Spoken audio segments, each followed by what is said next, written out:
ধরো তুমি একটা প্লেনে বসে আছো, চারপাশে সব কিছু স্বাভাবিক। হঠাৎ করে প্লেনটা রাডার থেকে গায়েব হয়ে গেল। না কোনো দুর্ঘটনার খবর, না কোনো শেষ মেসেজ, কিছুই না। শুধু একটা প্রশ্ন, পুরো প্লেনটা গেল কোথায়? 2014 সালে 8ই মার্চ মালয়েশিয়ার কুয়ালালামপুর থেকে উড়ে যায় একটি বিমান, মালয়েশিয়া এয়ারলাইন্স ফ্লাইট MH370। গন্তব্য ছিল বেইজিং। ভেতরে 239 জন মানুষ। সব কিছু ঠিকঠাক, একদম নর্মাল একটি ফ্লাইট।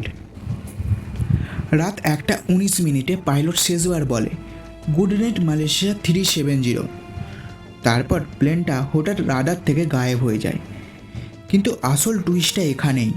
পরে জানা যায় প্লেনটা নিজের রাস্তা বদলে ফেলে। যেদিকে যার কথা ছিল সেই দিকে না গিয়ে উল্টো দিকে ঘুরে যায়। এটা কোনো সাধারণ ঘটনা না। এরপর শুরু হয় ইতিহাসের সবচেয়ে সার্চ অপারেশন। অনেক দেশ, অনেক চেষ্টা, কিন্তু প্লেনটার কোনো খোঁজ পাওয়া যায় না। স্যাটেলাইটের ডাটা বলে প্লেনটা কয়েক ঘন্টা উড়েছিল, তারপর ভারত মহাসাগরের দিকে হারিয়ে যায়। এটা একটা এমন জায়গা যেখানে খুঁজে পাওয়া প্রায় অসম্ভব। তাহলে বিমানটি কোথায় গেল? পাইলটের দোষ ছিল, না হাইজ্যাক হলো, নাকি টেকনিক্যাল সমস্যা ছিল? আজ পর্যন্ত কেউ নিশ্চিত করে বলতে পারে। কিছু বছর পরে সমুদ্রের ধারে কিছু ভাঙা অংশ পাওয়া যায়, যা এই প্লেনের অংশ। মানে প্লেনটা সত্যিই ভেঙে পড়েছিল। কিন্তু আজও পুরো প্লেনটা খুঁজে পাওয়া যায়নি। 239 জন মানুষ আজও নিখোঁজ।